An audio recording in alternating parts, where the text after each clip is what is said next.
Hello everyone, this is Rick Latona and welcome to the open house presentation of chicktip.com. I'm here with Karen Fatihpour. I apologize if I pronounced your name incorrectly. Anyway, thank you for joining us. Okay. Thank you for having this. Great.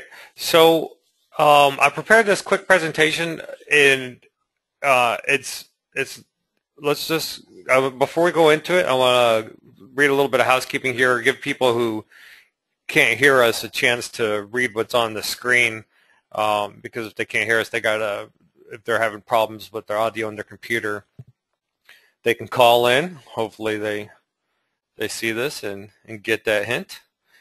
Mm-hmm. So, Karen, the way we usually start these is, you started the site, right? So you've had it for a while. Tell us, when you started it, why you started it, what it's all about. Just kind of give us a background. Okay. We started ChickTip 4 years ago as a hobby. We are two founders, me and Michelle. We are interior designers. That was a way for us to collect ideas, inspiration, keep track of sources. So really, we didn't start it to be as a business, but as a source for us and sharing it with whomever will be interested in. And we were surprised that it grew as much as it did, and it became a business. Right. Great. Well, so everybody can see the deal we're discussing today. This website, it does just shy of $40,000 in revenue. Asking price is $149. And here's just basic snapshot information taken from the Latona's listing page. Put on here a couple. You had actually, just so everybody can hear, Karen had actually sent me a lot of testimonials. We just put a couple on this slide so people could have a chance to see a couple of them, but you obviously have some fans. Yeah. Tell us about the social media aspect of this. Okay. Really, and it's an issue that will come up again and again. We do not spend a lot of time in social media. Most of our time is going to Pinterest and Facebook, because combined they give us 10% of our traffic, but I feel like we spend around half an hour, just one of us, half an hour a day, and that gives us 10% of the traffic, which means to me that there is a lot of potential there if we just invest the time. We publish 4 posts a day on Facebook to engage the followers, but there is so much potential there. Pinterest we do for our own sake. We just find inspiration for our own work and for our own growth. So we spend a little bit more time. We have a Twitter account as well, but we don't spend time whatsoever. We have an automatic feed that just sends the articles that we publish each day, and it automatically updates our Twitter account. So we feel like there is work to do in the social media area, and it has a lot of potential to grow. I would think that Pinterest would be perfect for a site like this. Yes. I mean, you have these. If I'm going to drag onto the screen this photo album section on your website. Yeah. And you got these little pin links. Well. Yeah. Are these all pictures that you've taken? No, these are pictures from designers' work that we just want to share with other people to get inspired, for us to get inspired by. So no, it's not our work. Okay. All right. Moving along. So on one of the conversations we had, you mentioned something about you had your own advertising management program. What's that all about? Well, let's start with what happened before.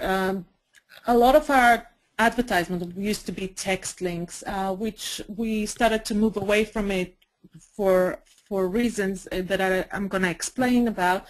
But we had at one moment of time around 70 text links campaigns running at the same time, and it was really hard to keep track of, because we need to remind people to send us payments or to renew their campaign. So and we do not really have the time to deal with it. So I used to be a programmer long time ago, and I just wrote a simple program that has the database of all of our advertisement. It highlights for me who needs to renew their campaigns. It generates an automatic email with the exact rates and the period of time that the advertisement was scheduled for. So it was helping me to reduce the amount of time that I spend on advertisement. Though it's not so necessary right now, because we do not do text links so much. We actually decided not to take on a lot of text links because Google don't appreciate it. We moved on to banners and sponsored posts, so most of our revenue comes from banners and sponsored posts. We do allow 5 text links at a time, so really we have 10 to 12 campaigns running at the same time, so it's manageable, but we still have the advertisement management program that helps a lot. Okay.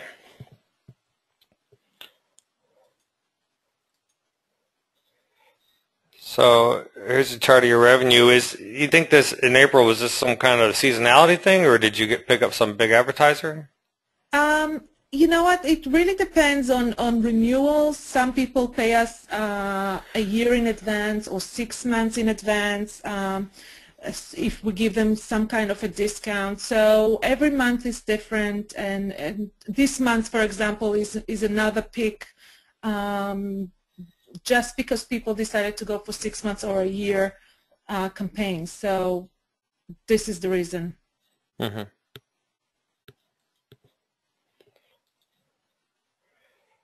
So just here to show everybody the expenses.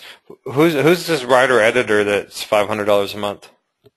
We do not have the time to write the content, so we just find the material, the projects that we want to cover, the products that we want to cover, and we send it to a writer that we pay as a freelance. We pay them $10 a post, and they write it for us. It's usually not long articles, and that's how much we pay monthly. Okay, so well, if somebody has the time, these expenses are necessary. Actually, someone actually just asked a question to me privately, asking, if they need to have any design knowledge to run this site. But if you've got this other person doing the writing, then they don't need any knowledge. Yes, I feel like you don't need to be a designer. You just need to have a good eye to see, if you like it or you don't like it, and it's very personal. I mean, some of the things that we don't like and we don't cover, some people will like it and appreciate it, but this is for us. We started it for us, and somebody else will cover other things, But if you have a writer that have the knowledge and the way to describe aesthetics, that's good enough. Okay.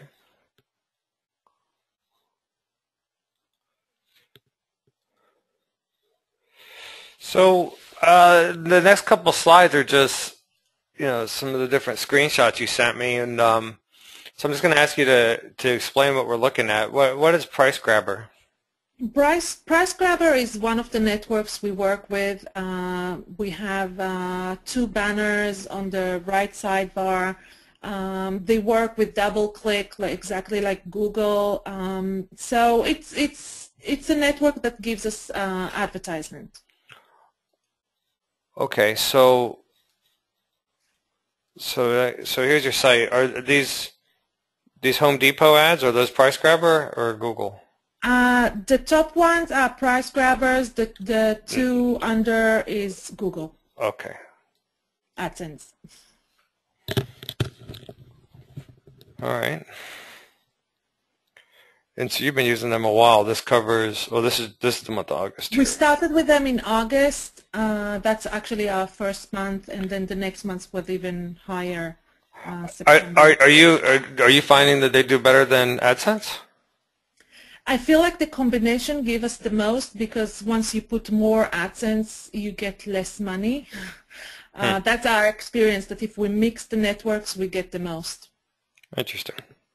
Yeah. So here's September. You did better than August. Mm-hmm.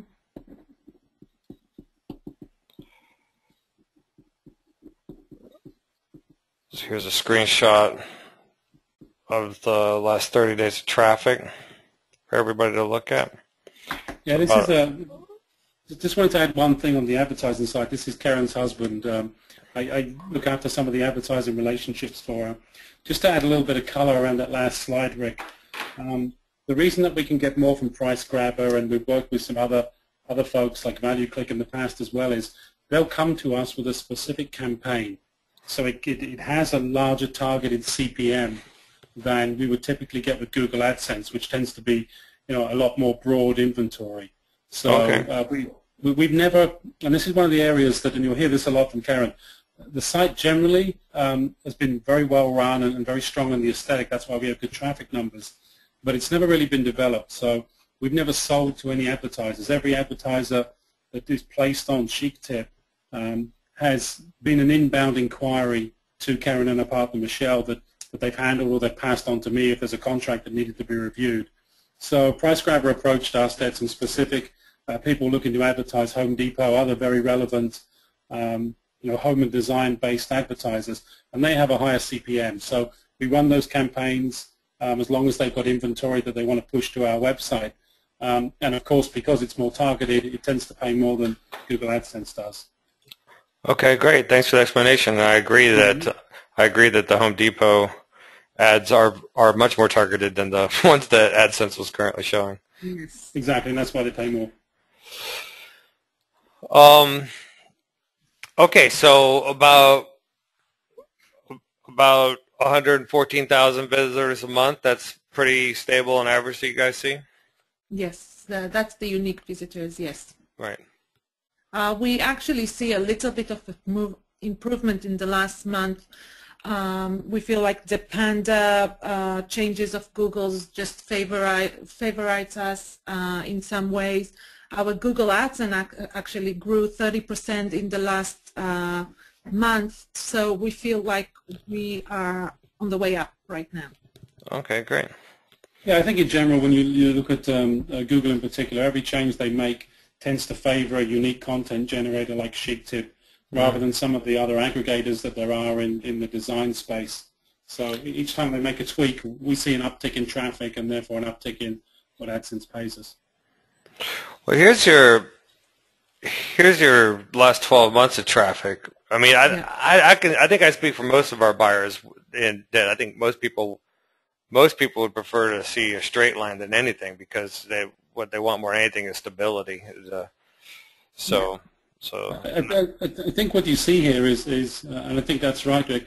I think what you see here is Karen Michelle, as Karen alluded to at the beginning of the call, they really didn't know that the site was going to become as big as it did, and it's important for any of the the potential interested parties on the call to understand that these two ladies have got young families and full-time jobs as interior designers. So this thing's really run at a minimum. They push out most of the content to be written by freelancers for between 10 and 15 bucks an article. They get a lot of submissions in from the industry, from product manufacturing firms on the furniture side through to interior designers and architects, and they don't need to do anything with those because typically you can, if they're submitting those, obviously they're providing the copy with it as well. So providing the copies looks okay, those things can just be put into the content management system and published immediately. So as well as the research that the ladies do as part of their normal client activities on the interior design side that unearths all this content, they do get a lot of submissions from the industry as well, which is kind of like a free pipeline being pushed to them of articles. You know, I try to ask questions when we're on the slide or when the subject comes up. I actually have had a question sitting here waiting to be answered from one of the people watching about the submissions. The question is, you know, how do you solicit submissions and how do you manage them once you get them? Well, usually submissions don't get to us from the contact form. People just email us directly. We have our details in the About Us with our personal emails, and they send us everything through that. Most of our work is research and answering submissions. So we get on a daily basis submissions from architects and product designers. So that helps a lot and shorten the time that we need to put into research. Okay. All right. So I think the answer to the question, Nick, was they've never openly solicited for those things, those submissions. Just as the blog's grown, particularly as it has a lot of following within the industry by professionals, the articles come to the ladies, whether it's traffic or it's articles or it's advertisers. They've never done any self-promotion of the business, which is why we think it's a wonderful opportunity for somebody to take it to the next level. Because this thing's grown to the extent it has on the back of no outward salesmanship. Mm-hmm. Okay, great. So the screenshot everybody's seeing now is just taken from analytics. It just shows the top keywords that it's ranked for. Just give everybody a chance to digest that for a second.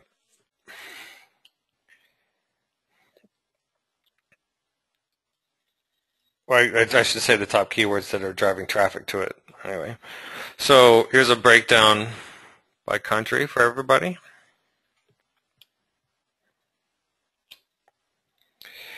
And this is taken from a site that we all know, semrush.com.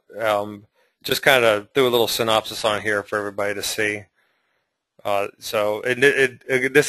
is not taken from analytics. So the site could rank for more than 145 keywords in the top 5 positions. This is just the ones that SEMrush knew about.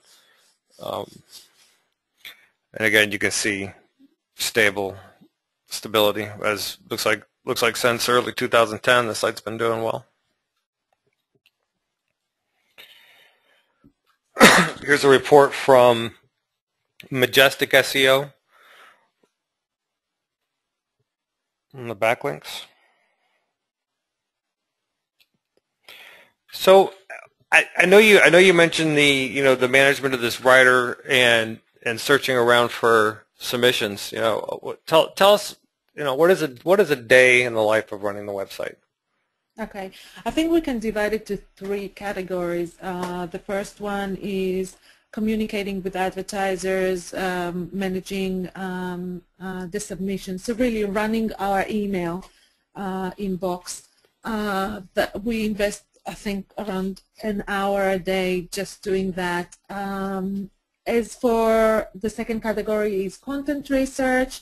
I don't think we put more than a couple of hours each on that side as well. We use technology to shorten our times. We have Google Reader of all the blogs and magazines that we read, that we use Flipboard to look at everything at the same time. And the last category is the social media, that at the moment we just spend a half an hour max on that. So really it's a 4 hours operation a day. And we wish we had more time to invest in the social media. Okay. So, what are the things that you always wanted to do but you never got to? What are some of the visions that you have for the site that you would pass on to the new owner? Okay.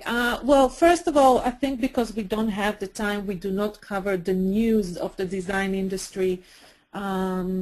So we feel like we could do better in the news. Yeah, I think we experimented with it at the early part of 2010, which was to see if we could grab some timely news pieces. So if we got a submission from an architect who won an award, the previous day, if we posted it that day, we saw there was an uptick in the amount of traffic that got, or if there was a specific event on, and we covered a few live events and posted up pictures before, most of the major other press in New York and London. I think we saw an uptick in traffic in those, but Michelle and Karen just aren't built to be able to be responsive to kind of timely news. And having no editor on board, I mean, they use freelancers that they push stuff out 2 days in advance and give them a couple of days to turn stuff around. So there's usually about a 7-day lag between something being pushed out to a writer and receiving it back. So there's a pipeline of scheduled news to be published every day.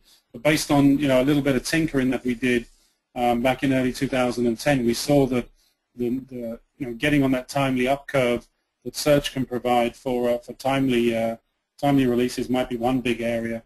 The other area where we know some other blogs are doing very well is, of course, social media.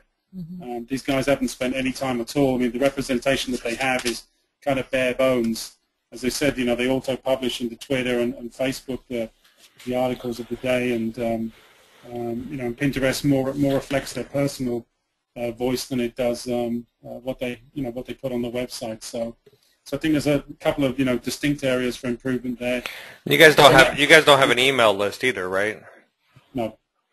And I think that we did not promote our business whatsoever to advertisers, SEM companies. I think somebody with the right hands, it can get much bigger. So I think if you spend the time there, then it will be better. Okay. So why are you selling it? Well, it's really mixed feelings, I must say, because we use ShikTip as we brag a lot about our success in ShikTip. We just feel like this is our baby, and we want to see it grow. It's frustrating to see it successful, but we don't have the time to get it to the next level. So we feel somebody else can just make it a big thing. Okay. Well, I've